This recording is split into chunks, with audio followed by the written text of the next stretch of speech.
All right, welcome to Vinyl from the Fringe, episode 5. Today, I was going to talk mostly about a couple records, but, going back to, I was watching the Super Bowl back in February, and they had this weird, ad for Tubi, I think it was, for rabbit holes. It was really weird. And it kind of reminded me of that weird scene in The Shining, if you've ever seen that. But anyways, ever since then, I feel like I've been hearing more about rabbit holes, like in the news, and all over. I know it's like a term that's been gaining in popularity, but I think for me, it also has some applications in my vinyl collecting. And I've definitely gone down several rabbit holes. Musically, I've gone down rabbit holes before I really was even collecting vinyl. I mean, sure, I owned some of my own, but I wasn't, like a collector maybe. But yeah, I had like all the Nirvana albums. I had to have all the Nirvana albums, even the Priest, they called him. Which if I ever get that on vinyl, we'll be doing an episode on that. I had like all the Pixies albums. I became obsessed with that. There was a band called Shallow. I got all of their albums. And when I say albums, I mean CDs. I didn't really have like any sort of completionist issues, before. But probably the first rabbit hole that, I started going down a bit, it was a really gradual one. And it started from my dad, actually. And it's basically Blood, Sweat, and Tears. They have these records, they're pretty good jazz band, like jazz, blues, rock sort of thing. This one actually is if you can see it, it's a half-speed master. Half-speed masters are actually, they cut the lacquer disc that the records will be pressed with. They cut that on a lathe at half the speed, which basically gives you better high-end definition and also better headroom, more dynamic range, that sort of thing. So, long story short, it's a better audio quality on a half-speed master. You don't see them being re-released anymore. You don't see like half-speed masters anymore on new records. On stuff you buy off the shelf, everything is like 180 gram. But back in the day, the real thing was half-speed masters, and I do have a couple of half-speed masters. I think I have one that's like Journey or something. But like this one was actually my dad's. This one was my dad's also. I think this is the one that might have spinning wheel on it. What goes up must come down. Spinning wheel, got to go around. And then I started buying some of my own. I found Blood, Sweat, and Tears 3. And then some more BS&T. And then finally this one. I listened to this one. It wasn't my favorite. It sounded kind of, I don't know, kind of generic maybe. I might have to just give it another listen. I'm not sure, but so far this has been my least favorite. But if you branch off, in Blood, Sweat, and Tears, one of the main members was a guy named Al Cooper, not to be confused with Alice Cooper.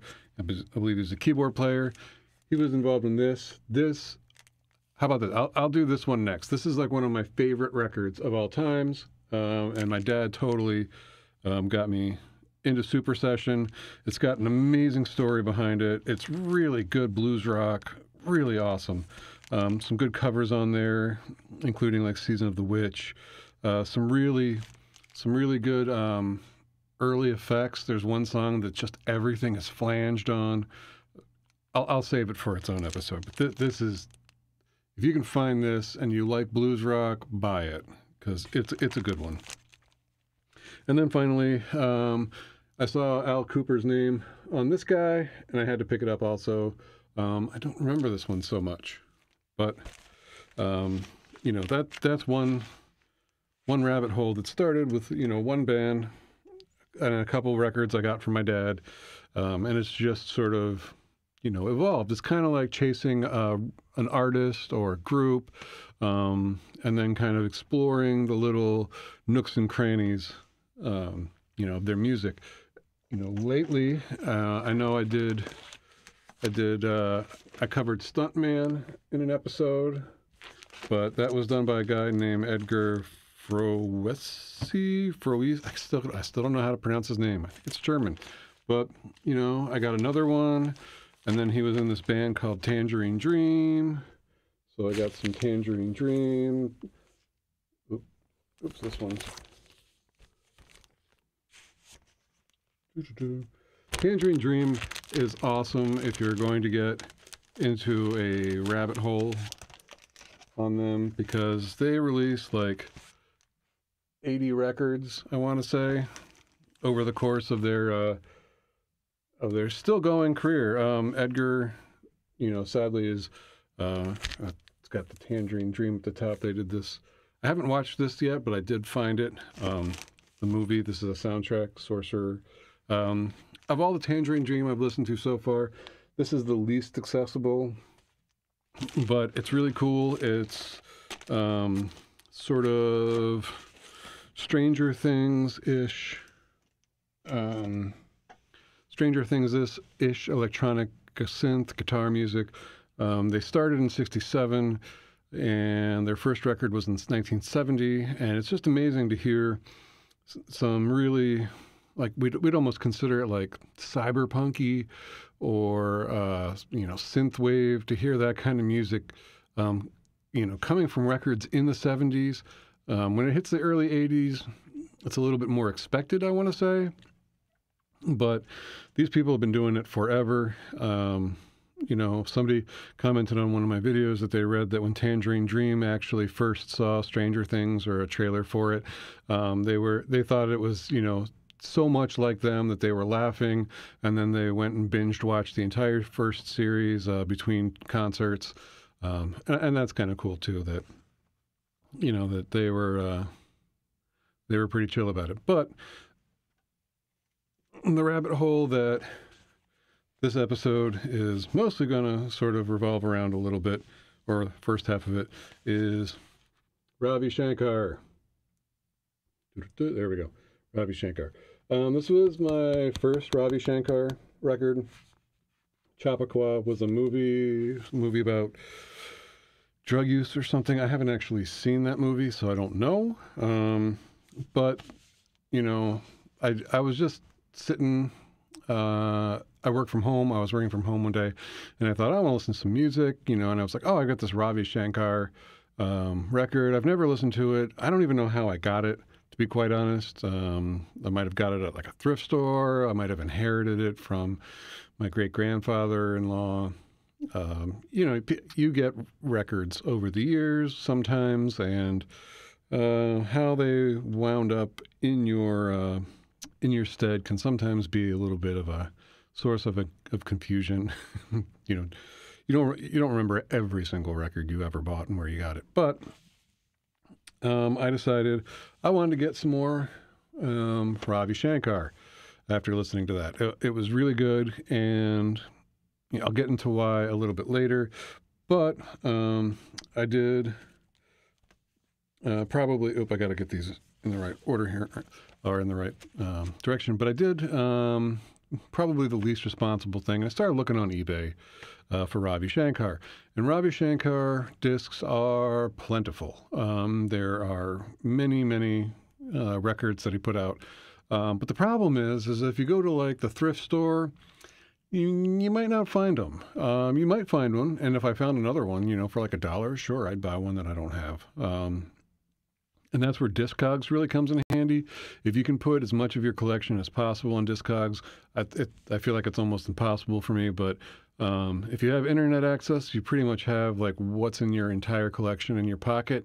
That can help you from buying doubles. But the problem that I was running into was that, on eBay, everybody was wanting like $5-6, and you add like 4 shipping, and you're paying like $10 a record, which I know it's not too terrible for something you want, but I don't know. Like I kind of see it as like dollar or $2 bin records a lot of times. Some of them are really good, but a lot of them are just uh, the music on them isn't bad. It's just that they were like churning them out because he was extraordinarily successful in the West for a very long time. So I went on eBay and I found like a collection of I don't know, like 4 records. I think it was 4. Was it 4? 1, 2, 3. Yeah, it was 4 records. I found a collection of 4 records for like, I don't know, $25 or something. And I shot him an offer that was a little bit less, but not insulting. And I got the entire 4. And the wonderful thing about that was that he sent 5. And there's actually still the note on this one that says, bonus Shankar. So for the ones I got, I mean, and you can see it's kind of like falls into an almost like generic world music kind of cover. I mean, it's obviously, he plays the sitar. Oops, I'm not. And the music, like I said, on all of these is really good. This one's pretty good too. Like I said, the Chappaqua soundtrack is probably the least accessible, and it's in part because it's a soundtrack. And soundtracks are made to, move with the movie and elicit feelings at certain times. So sometimes it's slow, sometimes it builds excitement, and sometimes it's just weird because it's supposed to be a weird part of the movie. But the one that I really like the most is this here, 3 ragas. Oops, 3 ragas. And I got that here. So we'll put them up in the corner. There we go. 3 ragas. Oh, and this is a re-release because it is a gatefold. It opens in half, or folds in half. There we go. And it's got a long bit about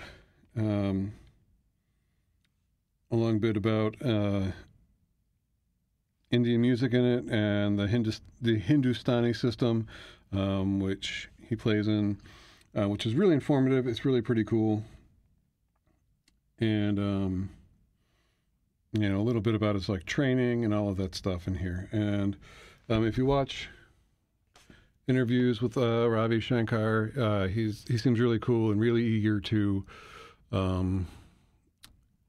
share his music with a Western culture, which is pretty cool. And this was, I'm not sure, I think this might have been his first real record in the West, but this is the one that blew him up in the West. That's the one where he got the most recognition. That's kind of what led him to the Chappaqua soundtrack, I believe. Originally for that movie, they were going to have somebody else do the soundtrack, and they backed out, and Ravi Shankar was supposed to have like a song on it, and then he just did the whole thing. So, sometimes you get lucky that way. But what I really love about listening to Ravi Shankar is that, and especially 3 ragas, is that I am not familiar with Indian music at all. I'm not familiar with the tabalas, and I have no idea, like what's going on with the sitar. I just know it sounds really cool, and he works in this this system of music that is completely foreign from what the West has developed, because the West has like the 12-note diatonic scale and stuff, and Indian music uses like semitones and drones and a lot of things that Western music doesn't. And when you get to listen to it without that sort of like cultural grounding, you have an almost childlike wonder about it if you really listen to it. I mean, if it's not just like simply background music, like really listening to it, putting it on, and concentrating on it. It's like one of the things I read that we like about music is that we like when things are different, but we know what to anticipate. But with this, you really don't even know what to anticipate.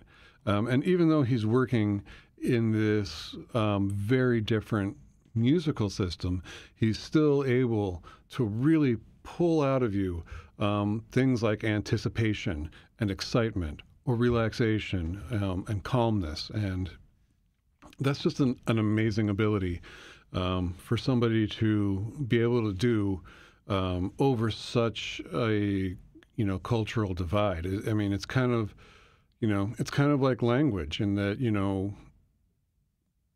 we don't use the same alphabet. We have different sounds. It's kind of similar in that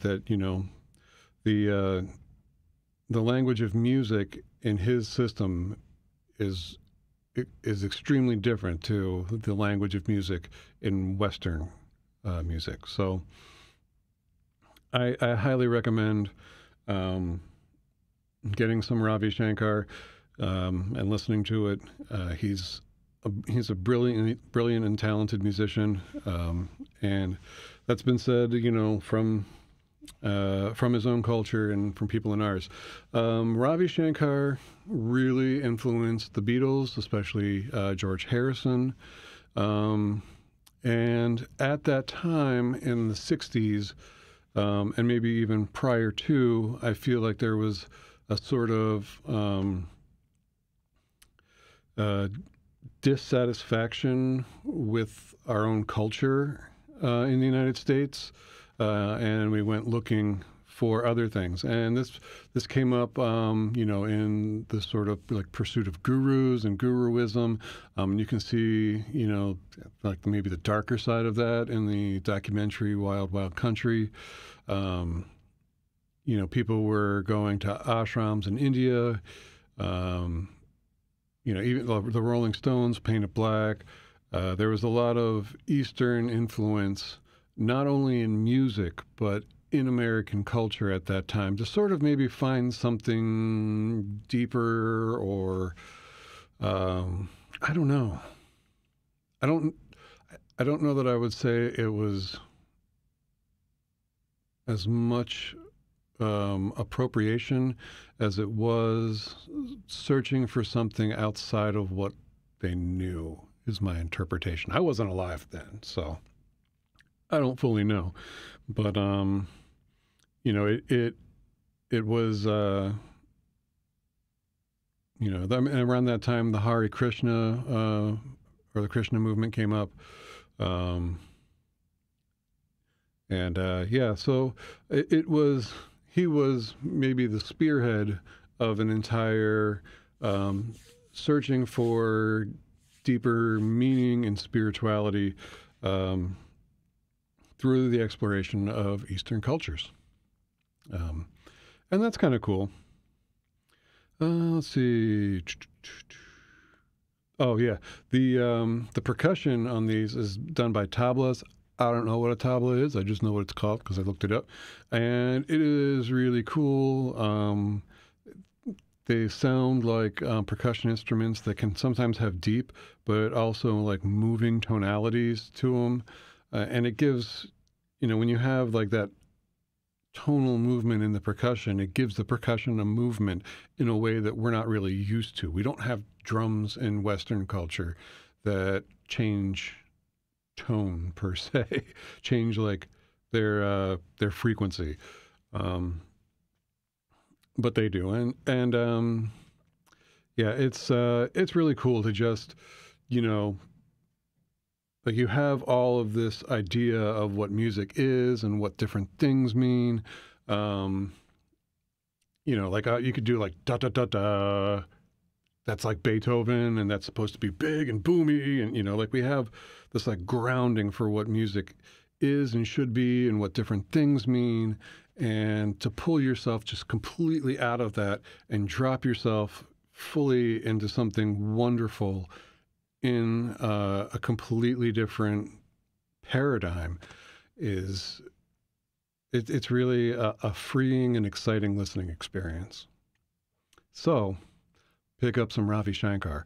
I don't know if I would buy like another specific record, because I think Three Ragas is like supposed to be one of his best, and the other ones that I have are pretty good. But if I saw it, in a thrift store, if I saw it in like a 5 or under bin at a record store, I would definitely pick up some more Shankar, because I really like the experience of listening to his music. It's super cool.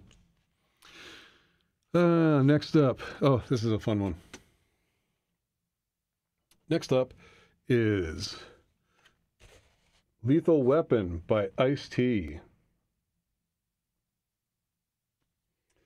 This is a 12-inch single. Single might be a little bit misleading because there's usually 4-ish songs on a 12-inch single. But at least on this one, 2 of them are the same song. One's the instrumental, one's with the lyrics. And that's usually how these go. These were kind of made for DJs. You could do scratching on these. So if you do find 12-inch singles, you definitely want to pull the vinyl out and look at it before you purchase it, because if somebody's really been scratching on it, you will see that in the grooves. It'll follow the arc of the record. It'll be discolored in a certain spot. I mean, it doesn't mean it won't play or that you don't want to buy it, but you might not want to. Anyway, but I forget exactly why I got this Ice-T record. I know back in the day I did like Ice-T's Power, and I think I got into that. I think I maybe had seen Lethal Weapon, the movie, and thought this had something to do with it, to be quite honest. I got this before I could drive, and I think I got it like in grade school, before high school. It came out in '88, I believe, and Ice-T is pretty much considered if not the founder, one of the front runners of gangster rap. It's still in that sort of like, rhymes at the end. Everything kind of like, there's not many middle rhymes. There's end rhymes, kind of like Grandmaster Flash. But what he did to make it more gangster rapish is he put like actual violent threats behind the sort of dissing stuff that that rappers and MCs did back then. So, there'd be like a lot of "I'm the baddest," blah, blah, "nobody steps to me," et cetera, et cetera. And Ice-T took that a step further and was saying things like, if you step to me, you're going to get a 12 gauge. He was talking about like weapons and guns. And it's just sort of a step up in the violent rhetoric, which is kind of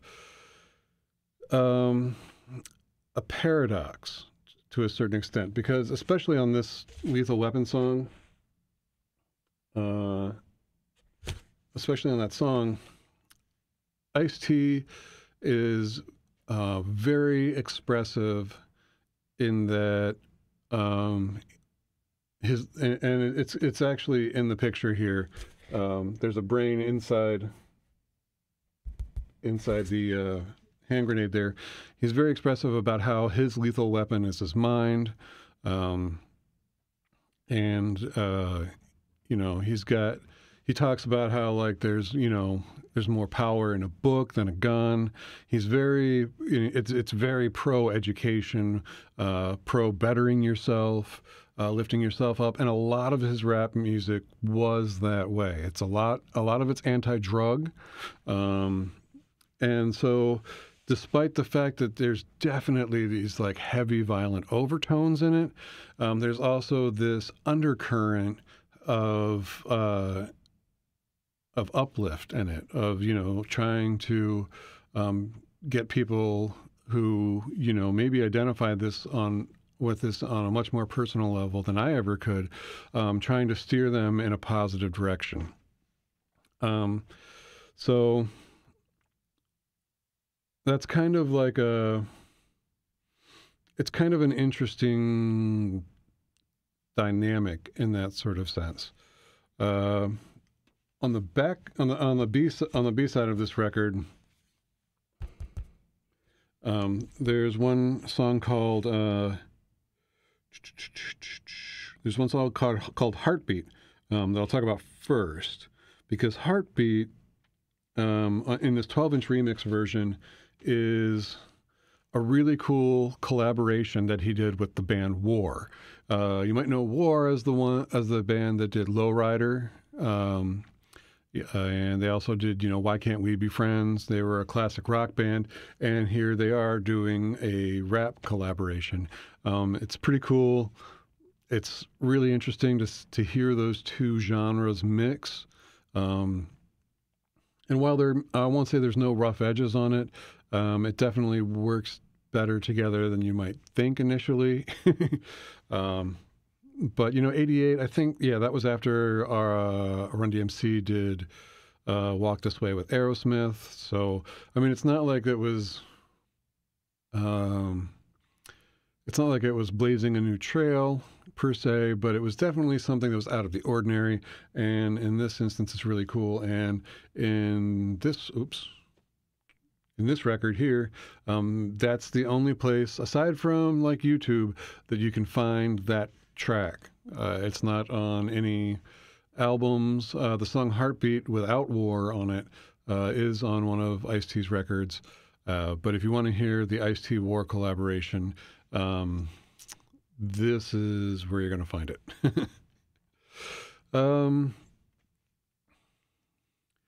Let's see. Yeah, some of the pro education and anti-drug lines are things like just open a book. That's ammo to the brain. What really matters is how well your weapon is trained. Some would say genius, while others would say insane. Or he has one line at the end where he's like, I'm going to go to the library and get some more ammo. And he's talking about books. But also, this also has a track on it called This One's For Me. And that's a really interesting song. That song gets very anti-drug, about how like drugs are, ruining, people and lives. And he's got a line in it where he talks about how, I think he says the FBI is selling crack in the cities or something like that, or the FBI is making money off of it somehow. And that really piqued my interest. And that was something that, kind of simmered, I guess, as the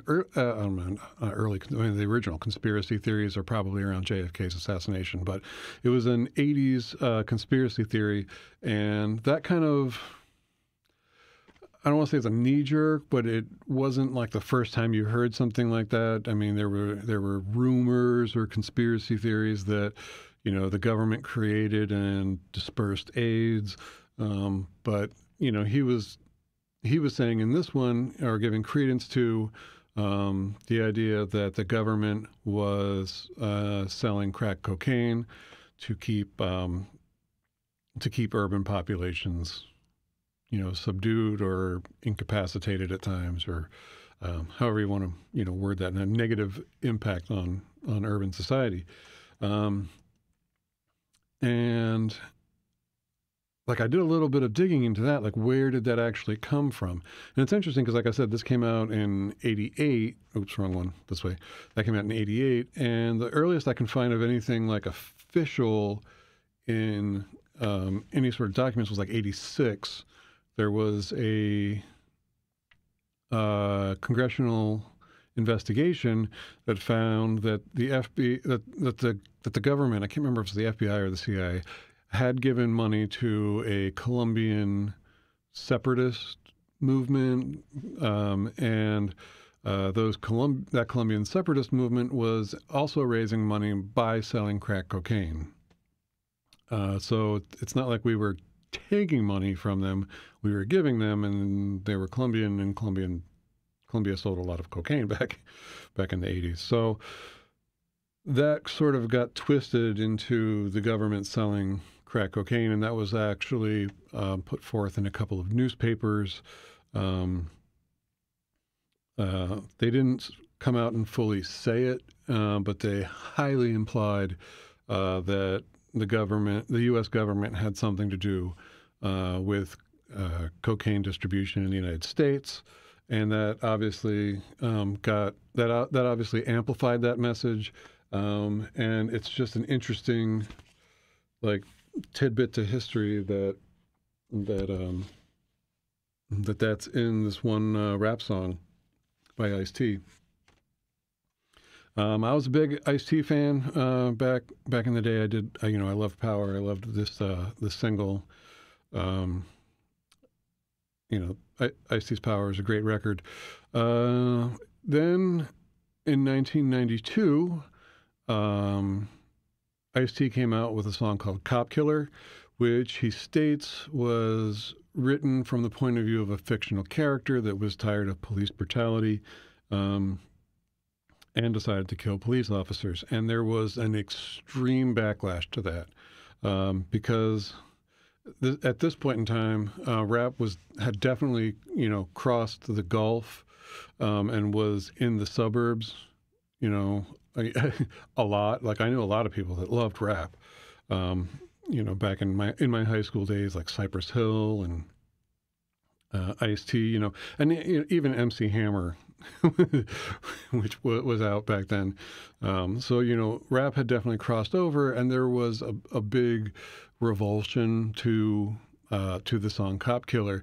And, he did release records after Cop Killer, but none of them were as successful. And it's probably because of the controversy, but I don't think he ever fully recovered from that controversy musically.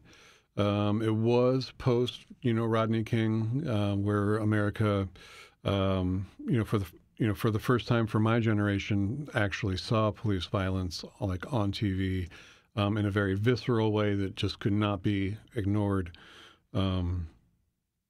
Before that, there were the protests around the civil rights and the whole civil rights era. But that was largely, that wasn't on TV every day. And the Rodney King beating definitely was. And then the sort of odd thing is that after doing the album Cop Killer, or maybe it was just the song, he went on to play a detective in New Jack City, which was a 1990s movie.